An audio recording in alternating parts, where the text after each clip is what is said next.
Hi. Hi. I confess that I am a Eckhart-holic, but I know it's not my true essence. And now I will start talking half from my presence. And as you describe, now when I talk from my presence, I try to practice this during the daily life, and my talk becomes slower, and I feel that people might think I'm strange, I'm from another planet.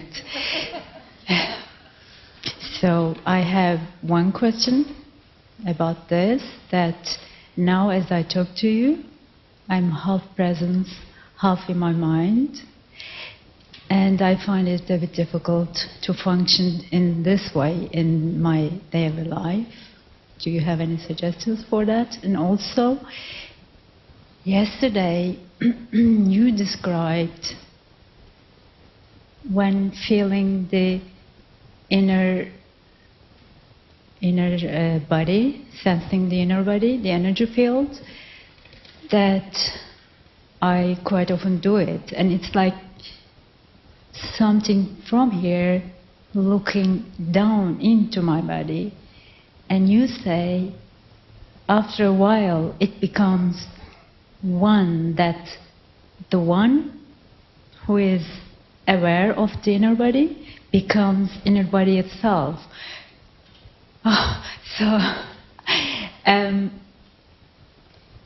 Yesterday, while I was walking in Assisi, I was trying to practice this. And there was a moment that I felt I am here. And it was quite strong feeling, and I have lost it. So do you have any suggestion to stay there more? Or I don't know how, I want more explanation about being one. Okay. Okay? Okay. Thank you. So, the first part of your question was staying present in everyday life. Was that when you do things? Yes, now when I start talking to you, I'm half there. That's good, half isn't it? Here. It feels wonderful. Yes. But my talk becomes slower. Yes. And that may be a good thing, as long as it doesn't get too slow.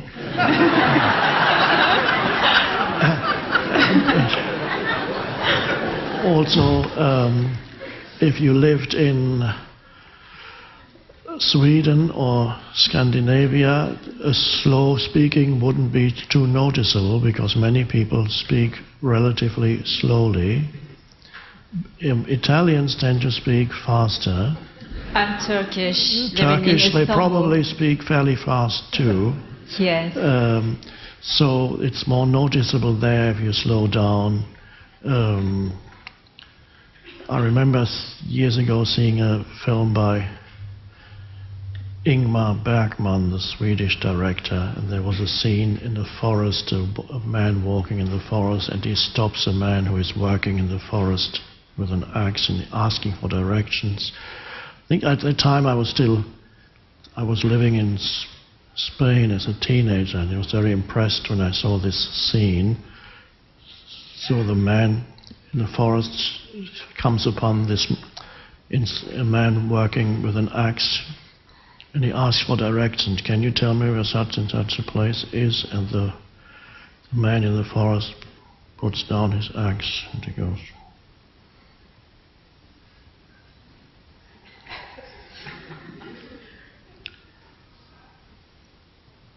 and finally he says something. And I was very impressed. I thought, do they all talk like that in Sweden? I'll ask them when I'm in Stockholm on my tour. So slowing down a little may not be a bad thing.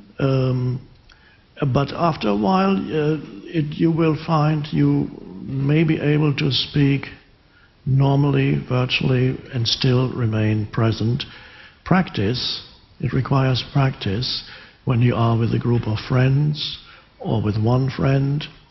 It begins with being able to listen in presence by feeling. It helps to feel the inner body as you listen, so you can be alert and attentive, and then you can really give attention.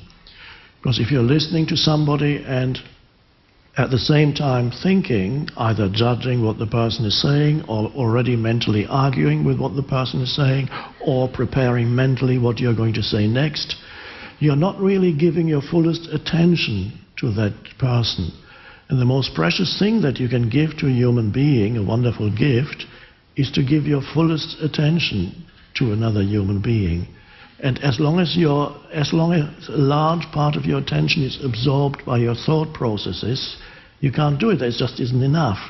So there are many people who give you very little attention. They can't, because it's all absorbed by thinking. And we talked in previous sessions about charisma. One aspect of the energy that emanates from you comes through this ability to give attention, because then you already begin to have charisma, which is an energy outflow by giving fullest attention to another human being. And that is so it goes far beyond any little personal benefit. You're actually benefiting everybody, because you emanate a certain energy field when you are present. And then you learn that that actually your speaking becomes more alive and more powerful when it doesn't come about as a result of prior thinking.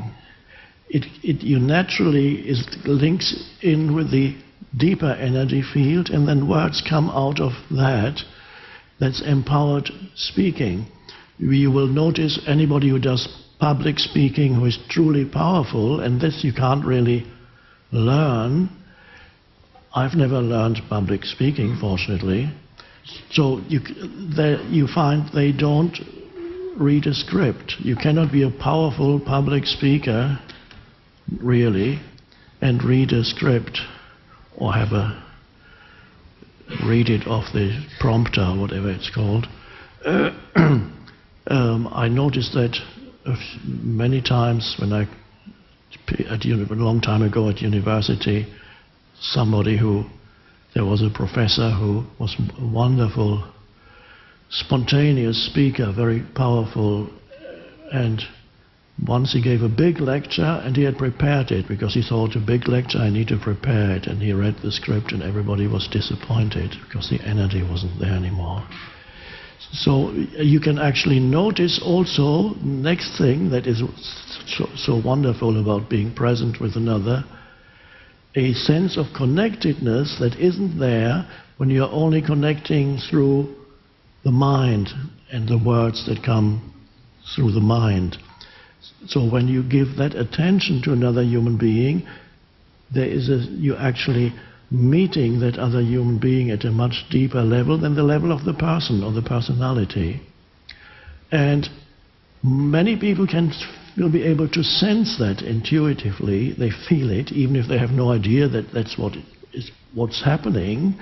And as a result, you become a much more popular person. You're probably already very popular, but people want to be with you because they love that energy, and they love to be recognized and acknowledged. And so it's the most wonderful thing. And if your speech slows down a bit, that's a very small price to pay for the many benefits that come by bringing presence into your interactions.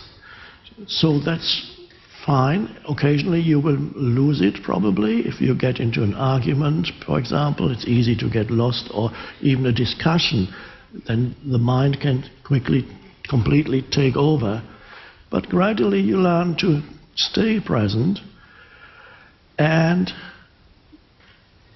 the next question you had is, you said you felt that you were here. And that's a good thing, because normally people find their sense of identity is up here. They find I'm up here and the rest of me is down there. So they live in the upper story, the upper floor of a building with several levels, and they live under the roof.